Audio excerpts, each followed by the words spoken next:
Bonjour, je vous propose dans cette vidéo de travailler sur les variables aléatoires qui s'inscrivent dans le thème des probabilités et qui s'adressent à des élèves à partir de la classe de première. Alors, dans ce travail, je vais mettre en évidence les différentes notions à connaître à partir de plusieurs exemples. Donc, un premier exemple pour comprendre de quoi on parle quand on parle de variables aléatoires. Donc, j'ai mis en place un énoncé, mettez sur pause et prenez le temps de le lire. Je vais là le détailler un tout petit peu. Donc, on va faire une expérience aléatoire assez simple qui consiste à lancer un dé équilibré, donc non truqué, à 6 faces numérotées de 1 à 6. Donc, expérience que l'on va schématiser très simplement tout à l'heure.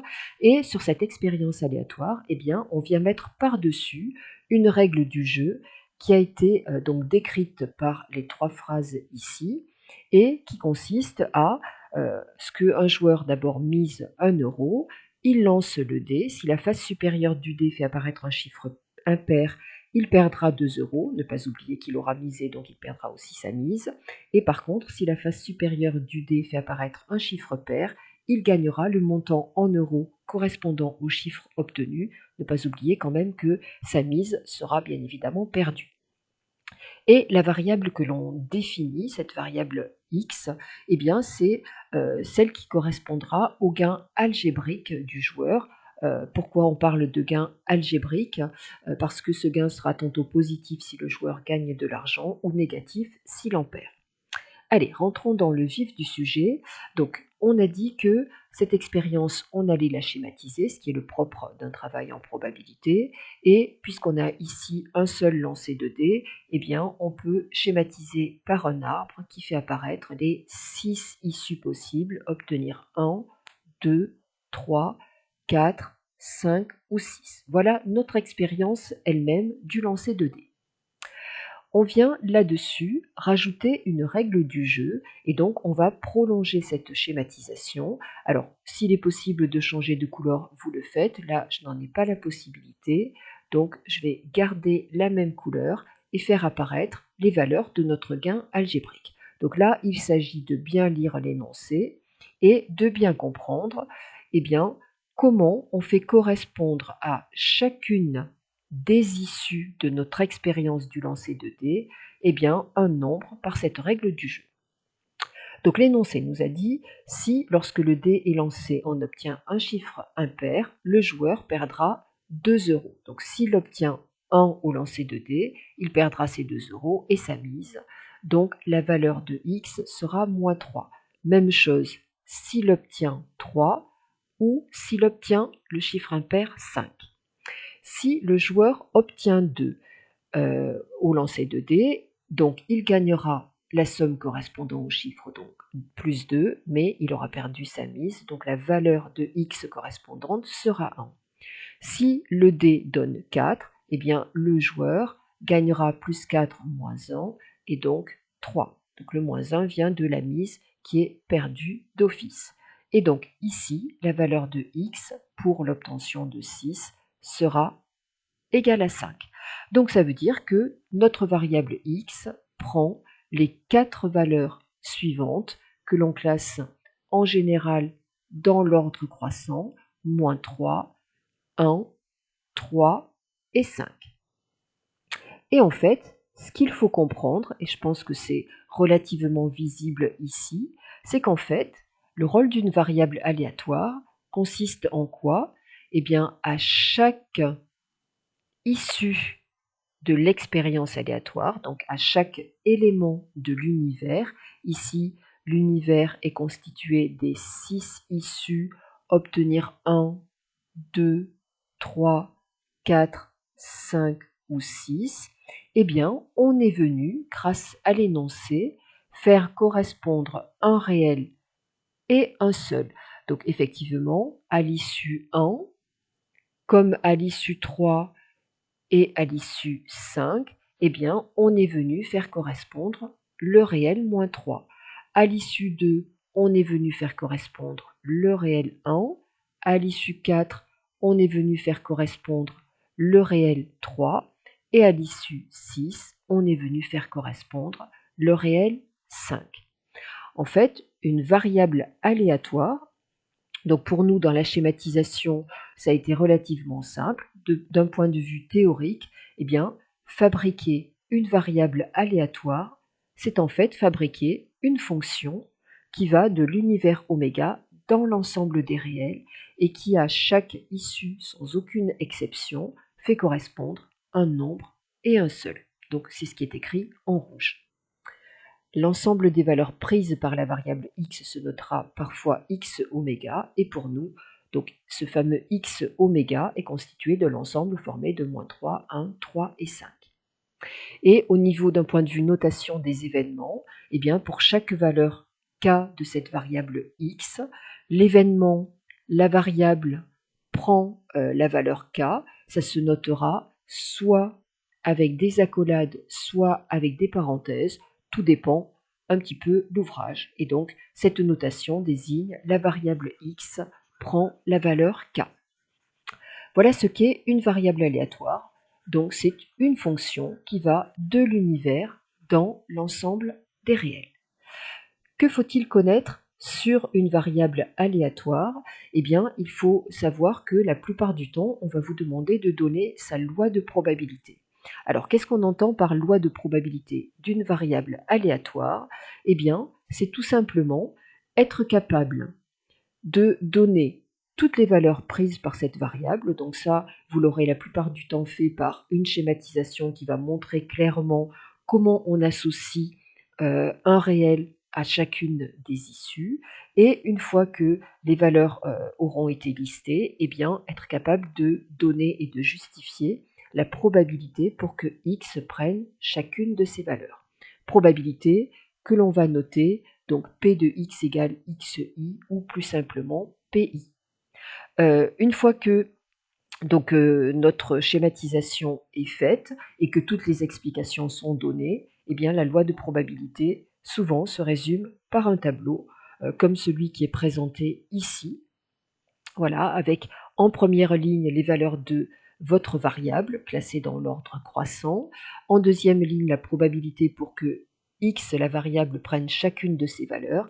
Et bien évidemment, le total de vos probabilités vous donnera 1 puisque vous aurez passé toutes les issues en revue. Si on reprend l'exemple numéro 1, pour lequel donc j'ai tout replacé ici, donc le schéma, et puis où j'ai préparé le tableau, eh bien, on va mettre en place la loi de probabilité. Ce que vous pouvez faire, c'est, si vous pensez avoir compris, mettre sur pause et faire le travail par vous-même et venir voir la correction. Donc, je reprends les valeurs prises par la variable. Je les ai détaillées auparavant. Donc là, je vais aller un petit peu plus vite.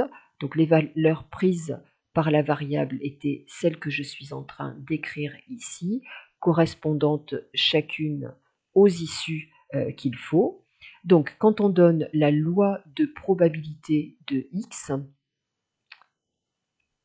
voilà, que j'écris en abrégé, eh bien, les valeurs prises par cette variable sont -3, 1, 3 et 5, et on va venir calculer chacune des probabilités. Alors, en fait, la schématisation, là, suffit à elle seule, c'est-à-dire que quelqu'un qui va venir remplir la ligne des probabilités sans les justifier, voilà, ça passera tout à fait, hein, ça ira très bien. Je vais quand même les justifier pour que vous compreniez bien. Qu'est-ce qu'on va mettre dans P de x égale -3? Eh bien, il faut se rappeler, en fait, parce que P de x égale -3, ça n'a rien à voir avec l'expérience, donc on va faire le lien avec l'expérience. X prend la valeur -3 à condition que le D nous donne un chiffre impair. Donc on obtient un chiffre impair au lancer de dés. Et là, eh bien, un élève de la classe de seconde saurait donner cette probabilité pour un lancer de dés équilibré. Obtenir un chiffre impair, c'est 3 sixièmes, ce qui donne un demi. Voilà, vous allez garder la probabilité non réduite pour tout à l'heure additionner et bien montrer que la somme donne 1. Et puis, bien évidemment, vous mettez la fraction réduite. La probabilité que x donne la valeur 1, si on explique d'où ça sort, eh bien c'est, hop, on se réfère à l'expérience, la probabilité que le dé nous donne le chiffre 2, obtenir 2 au lancer de dés, et donc cette probabilité c'est 1 sur 6. Et voilà donc pourquoi ici on va mettre un sixième. Et même chose, la probabilité que x prenne la valeur 3, c'est la probabilité d'obtenir 4. La probabilité que x donne la valeur 5, c'est la probabilité d'obtenir 6 au lancer du dé. Et quand on fait la somme de toutes ces probabilités, on obtient bien 1. Mais un élève qui n'expliquerait pas cette partie-là, eh bien, ce n'est pas grave, tout simplement parce que l'expérience a été suffisamment bien schématisée et que, eh bien, on a la clarté de la valeur de la variable avec les issues auxquelles elle se réfère. Donc, si la schématisation est bien faite, l'explication ira d'autant plus vite. Voilà, je vais maintenant traiter deux autres exemples avec les lois de probabilité des variables qui vont être indiquées par énoncé. Donc ce que vous pouvez faire, c'est mettre sur pause une fois que vous avez lu l'exemple et venir voir la correction. Voilà, donc moi, hop, je me lance dans la correction de l'exemple 2. Donc vous aurez lu que la situation, enfin l'expérience aléatoire porte sur le tirage d'une boule dans une urne. Donc schématisation, elle va être assez simple là aussi. On peut faire un arbre avec les trois possibilités, obtenir une boule rouge ou une boule verte ou une boule bleue. Attention, si vous laissez cet arbre tel quel, eh bien, ça laisse à lire qu'il y a autant de chances, entre guillemets, d'obtenir une rouge qu'une verte qu'une bleue. Or, quand on regarde le nombre de boules de chaque couleur, il est clair qu'on n'est pas en équiprobabilité, donc il faut venir absolument pondérer cet arbre. Donc la probabilité d'obtenir une boule rouge, on a une rouge sur les 10 boules, donc c'est 0,1.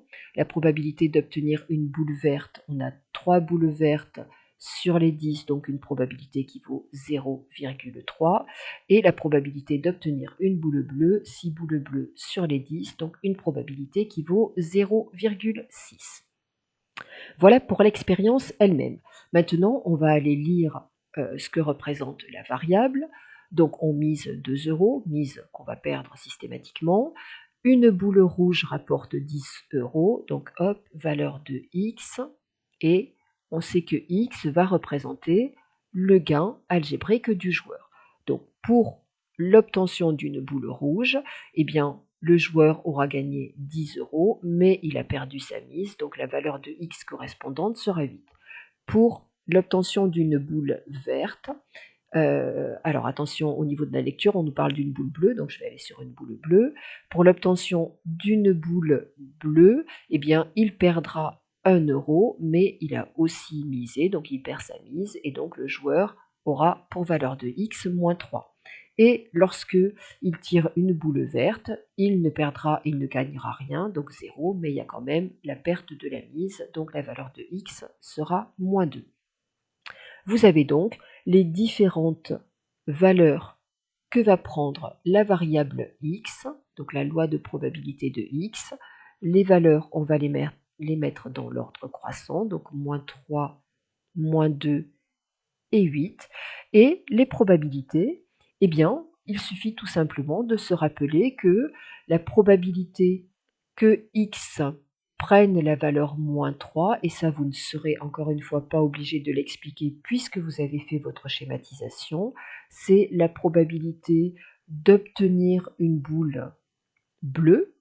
Donc en fait, c'est bien référer votre valeur de x à l'expérience elle-même, parce que c'est du fait qu'on ait l'expérience qu'on a les calculs de probabilité. Et donc la probabilité d'obtenir une boule bleue, c'était notre fameux 0,6. Donc ici, hop, 0,6.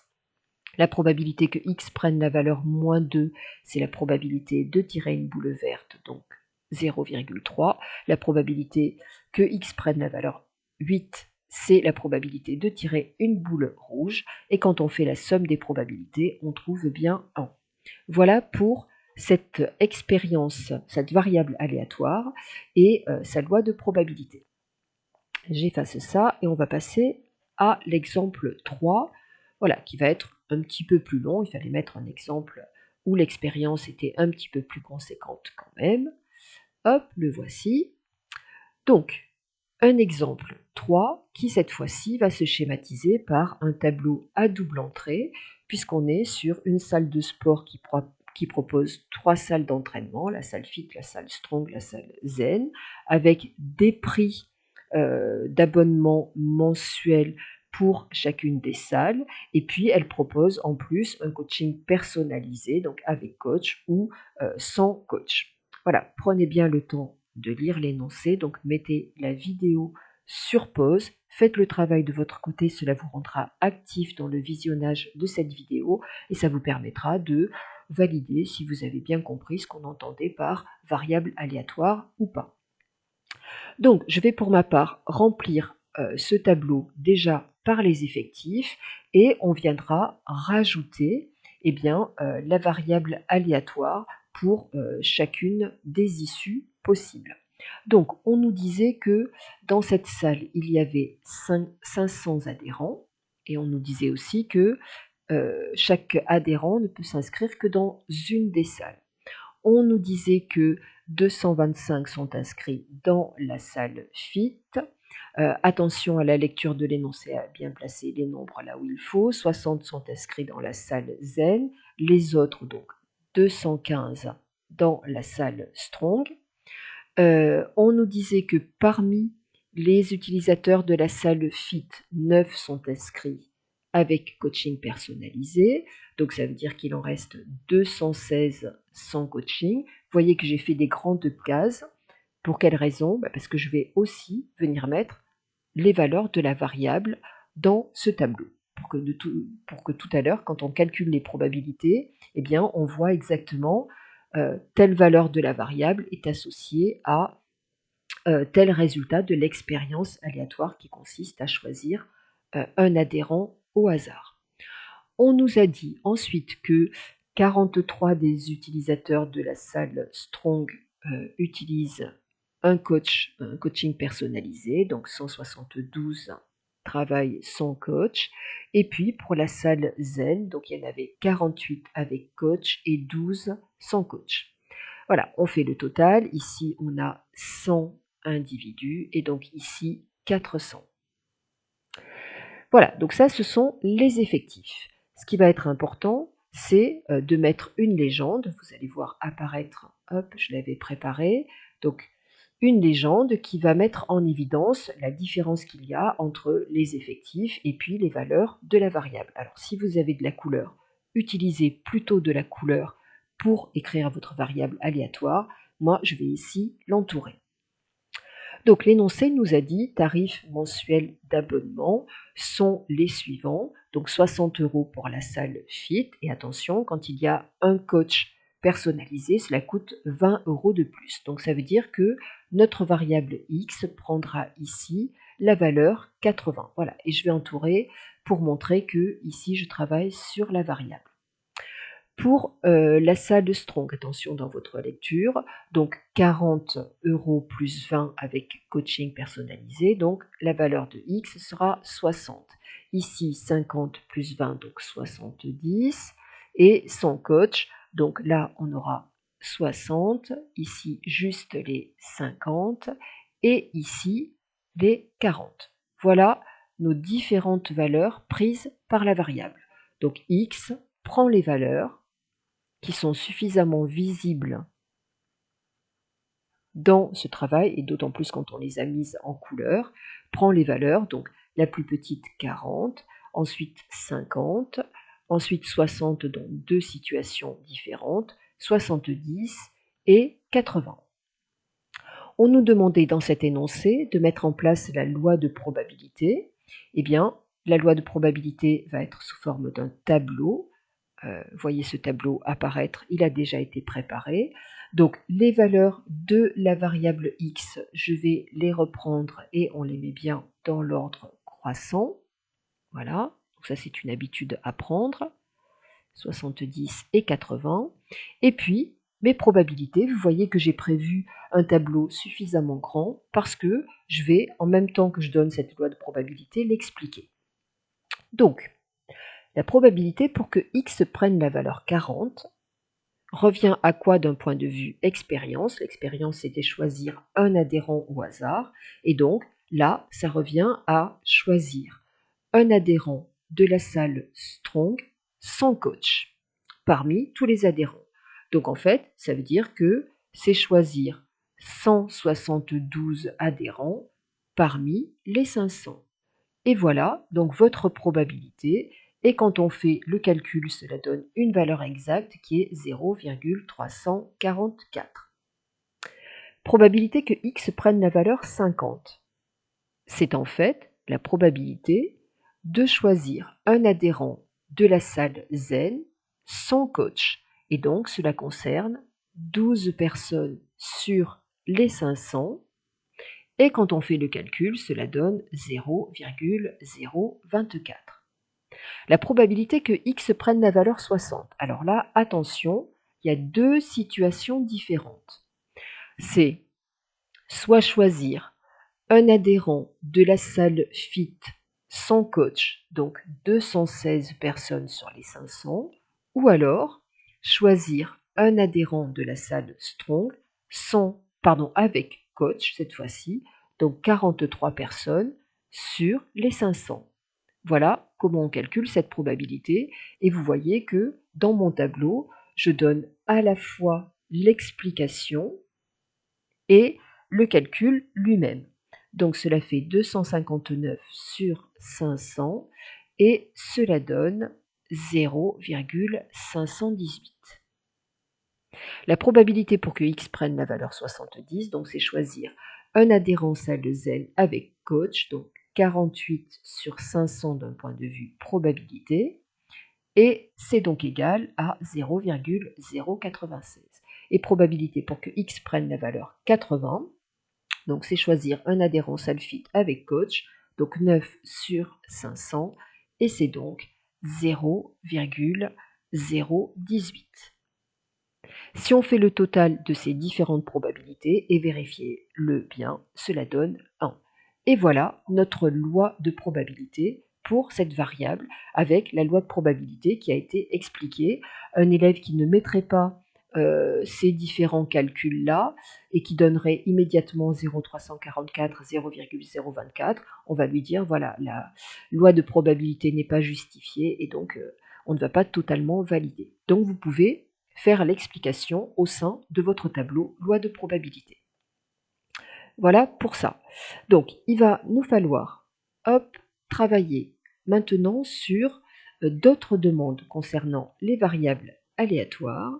Et donc, la demande suivante, vous allez la voir, eh bien, on nous demande de travailler sur ce qu'on appelle l'espérance mathématique d'une variable aléatoire qui va se noter E entre parenthèses grand X lorsque la variable s'appelle grand X. Alors une variable aléatoire, sachez que souvent on utilise les lettres grand X, grand Y, grand Z. Donc qu'est-ce qu'on entend par espérance mathématique? Je vais donner la définition et puis on va aller calculer l'espérance mathématique pour chacune des trois variables vues dans les trois exemples précédents. Alors, la signification, l'interprétation de cette notion d'espérance mathématique va être suffisamment claire d'un point de vue calculatoire. L'espérance mathématique d'une variable aléatoire, eh bien, c'est la valeur moyenne prise par la variable aléatoire lorsqu'on répète un grand nombre de fois l'expérience. C'est donc en fait un calcul de moyenne. Et les lois de probabilité qui sont données sous forme de tableau, normalement, ça a dû vous faire penser à un tableau statistique avec ici les valeurs du caractère et ici en statistique les fréquences. Et comment on faisait un calcul de moyenne en statistique? Eh bien, on faisait la valeur multipliée par la fréquence ou l'effectif, plus l'autre valeur multipliée par la fréquence ou l'effectif, ainsi de suite, et on divisait par l'effectif total ou le total des fréquences.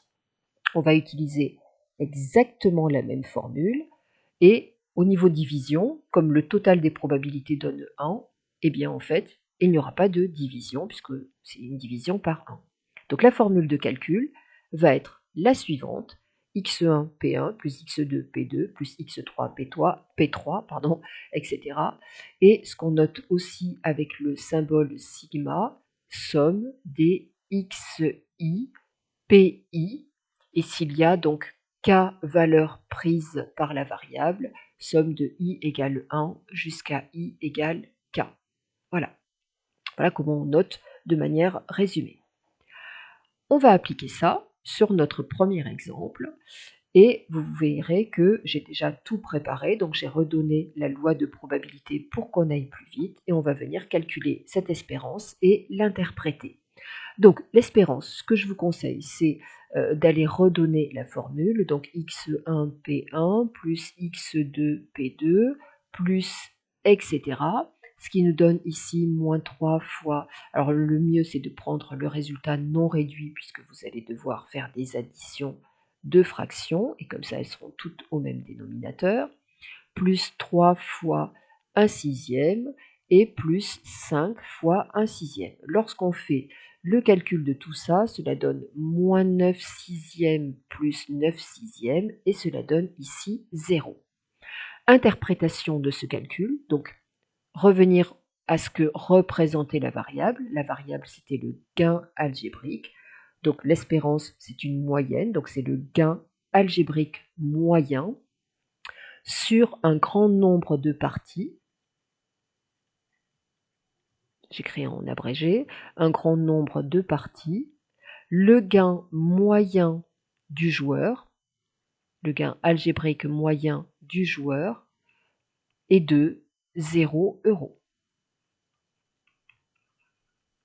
Voilà, ce qui veut dire dans ce cas particulier que le joueur a autant de chances de perdre que de gagner et qu'on est donc face à un jeu que l'on va qualifier d'équitable. Lorsque, donc vous allez le voir apparaître, lorsque on est donc sur une variable qui représente un jeu d'argent, eh bien, dans le cadre d'un jeu, l'espérance qui représente le gain moyen d'un joueur sur un grand nombre de parties, lorsque cette espérance est égale à 0, eh bien, on dit que le jeu est équitable. Donc ça, il faudra le savoir, puisque dans certains exercices, on vous demande de trouver telle et telle chose de façon à ce que le jeu soit équitable, ce qui veut donc dire de façon à ce que son espérance mathématique soit égale à 0. Voilà, on continue ceci avec donc la variable de l'exemple 2 et la variable de l'exemple 3, donc les deux variables qui se sont affichées. Donc, mettez sur pause, venez calculer votre espérance mathématique pour voir si vous avez bien compris. Je vais aussi donner l'interprétation et vous venez voir la correction. Donc, je redonne rapidement la formule. E de x est égal à x1 P1 plus x2 P2 plus etc. Et donc ici, cela donne moins 3 multiplié par 0,6, moins 2 multiplié par 0,3, plus 8 multiplié par 0,1. Et lorsqu'on fait le calcul pour cette espérance, eh bien, on trouve moins 1,6. Si on nous demande d'interpréter, cette variable représente un gain algébrique du joueur. Le gain algébrique moyen de ce joueur pour un grand nombre de parties, j'écris pas tout, pour un grand nombre de parties, est de moins 1,6 €. Voilà, on pourrait très bien donner comme phrase d'interprétation: sur un grand nombre de parties, ce joueur perdra en moyenne 1,6 €. Pour l'exemple numéro 3, l'espérance, donc après avoir noté sa formule x1 P1 plus x2 P2 plus etc. Alors, une petite parenthèse au passage, sachez que cette espérance correspond en statistique au calcul de la moyenne x bar. Et donc, si on vous permettait d'utiliser la calculatrice, eh bien, vous pouvez utiliser le menu statistique de votre calculatrice, mais il faudra faire attention à bien faire les réglages qu'il faut. Vous rentrez par exemple la liste des valeurs de la variable dans la liste numéro 1, la liste des probabilités dans la liste numéro 2. Vous faites bien votre réglage pour que la calculatrice prenne ces deux listes en compte. Et votre espérance, vous la trouverez dans l'endroit où vous avez le X bar. Voilà, et lorsqu'on calcule à la main, donc 40 fois 0,344 plus 50 fois 0,024 plus etc. Donc 80 fois 0,018. Vous devez entendre un petit minou qui miaule et qui ne doit pas trop apprécier les variables aléatoires, je ne sais pas. Voilà, et ça donne 54,2. Qu'est-ce que ça veut dire? Donc, notre variable représentait le coût mensuel. Donc, le coût mensuel moyen pour un grand nombre d'adhésions. Pour un grand nombre d'adhésions. Hop. Et de 54,2 €. Voilà pour ce calcul de l'espérance mathématique. Alors, il nous reste maintenant, hop, alors je vais effacer tout ceci pour que ça n'encombre pas le reste de ma vidéo.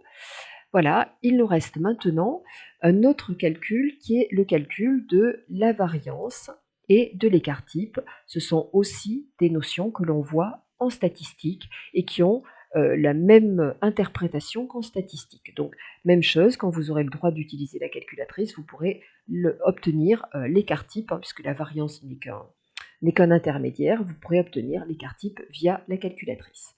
Alors, la variance, qu'est-ce qu'elle représente? Elle représente la moyenne des carrés des écarts de chaque valeur de la variable par rapport à l'espérance. Et l'écart-type, qui est la racine carrée de la variance, cela mesure la moyenne des écarts de chaque valeur par rapport à l'espérance. En fait, l'écart-type mesure l'homogénéité ou l'hétérogénéité d'une série des valeurs par rapport à l'espérance.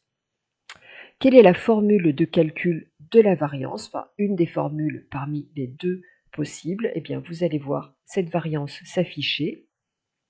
Donc, il faudra bien faire attention au fait que la variance, c'est donc la probabilité multipliée par la différence, enfin le carré de la différence entre chacune des valeurs et l'espérance. Vous allez voir que on va appliquer cette formule. Ce qui est à noter, c'est que cette variance va être un nombre positif, puisque déjà on fait des additions de produits. Une probabilité, c'est un nombre entre 0 et 1, donc c'est un nombre positif, multiplié par un carré qui est un nombre positif. Donc la variance sera une quantité supérieure ou égale à 0. Voilà pourquoi on peut en prendre sa racine carrée. Et sa racine carrée, eh bien, c'est justement ce qu'on appelle l'écart-type. Et ce qui est important en statistique et en variable aléatoire, alors que la variance n'est qu'un intermédiaire. Voilà, pour bien comprendre ça, un petit exemple. Mettez-le sur pause, faites-le de votre côté, faites tous les calculs et venez voir la correction et puis peut-être les petites remarques que je peux faire ou les petits conseils que je peux donner. Donc, on a une variable aléatoire qui est donnée sans contexte, donc on ne sait pas ce qu'elle représente et on ne sait pas quelle est l'expérience. Voilà, un tableau qui nous est présenté sa loi de probabilité. En première question, on nous demande les valeurs de la variable, eh bien elles sont visibles dans la première ligne. X prend les valeurs moins 5, moins 1, 2 et 7. Deuxième question, calculer la valeur manquante A. Ce qui est important, c'est de se rappeler que le total qui volontairement n'a pas été donné, ici le total des probabilités est égal à 1. Et donc, comme la somme des probabilités donne 1, voilà ce que je vais écrire en abrégé, la somme des probabilités vaut 1, on en déduit que donc A est égal à 1 moins 0,2, moins 0,15, moins 0,5, moins 0,1, et c'est donc égal à 0,05. Troisième question, on nous demande de calculer l'espérance de cette variable. Alors, vous voyez, j'ai travaillé complètement à droite. Pour quelle raison? Parce que je peux venir, lorsque je fais un calcul à la main, je peux venir travailler sur le tableau et rajouter des lignes à ce tableau pour que mon calcul soit peut-être plus simple. Donc je rappelle, l'espérance mathématique, c'est valeur de la variable multipliée par sa probabilité, plus deuxième valeur multipliée par sa probabilité, etc. Alors, qu'est-ce que je vais venir faire? Je vais venir rajouter ici la ligne des xi, pi. C'est-à-dire que je vais faire les produits moins 5 multiplié par 0,2, ce qui fait moins 1, moins 1 multiplié par 0,15, ce qui fait moins 0,15. Hop, là, je savais que ça valait 0,05. Donc 1 multiplié par 0,05, ça fait 0,05. Ici, 2 fois 0,5, 1, et 7 fois 0,1 qui fait 0,7. Et lorsque je totalise tout ça, c'est-à-dire lorsque je fais le total, qui me donne, vous aurez pu le vérifier en faisant le calcul par vous-même, eh bien ça me donne 0,6, et ce total, eh bien cela correspond en fait exactement à mon espérance. Et si je l'ai fait comme ça, j'indique voir tableau. Quatrième question, le calcul de l'écart-type. Donc le calcul de l'écart-type, quand je le fais à la main, va demander en premier lieu le calcul de la variance. Donc la variance, je conviens bien que ce n'est pas une formule très simple à retenir, mais il faudra la retenir. Donc c'est première probabilité multipliée par le carré de la première valeur moins l'espérance. Hop, et tout ça, on le met au carré. Plus P2 multiplié par la valeur prise par la variable moins l'espérance, et cette différence-là, on la met au carré, plus, etc. Alors, qu'est-ce que je peux venir rajouter comme ligne à mon tableau? Eh bien, c'est peut-être venir rajouter cette ligne des différences xi moins e de x. Et là, j'ai intérêt à bien faire attention à ne pas me tromper de ligne. Les valeurs, elles sont là. Et donc, je vais faire, eh bien, moins 5, moins 0,6, ce qui fait moins 5,6. Et c'est ça que je mettrai tout à l'heure au carré. Moins 1, moins 0,6, moins 1,6. 1 moins 0,6, 0,4. 2 moins 0,6, 1,4. Et 7 moins 0,6, 6,4. Et donc, ma variance, eh bien, elle sera égale à, alors attention à ne pas se tromper là encore de ligne, 0,2 c'est la probabilité, multiplié par la différence que je mets au carré, ne pas oublier les parenthèses, plus la probabilité 0,15 multiplié, alors hop, je vais effacer ce qui est à droite là-bas, multiplié par donc moins 1,6, la différence entre la valeur de la variable et l'espérance, donc que je n'oublie pas de mettre au carré, plus, etc.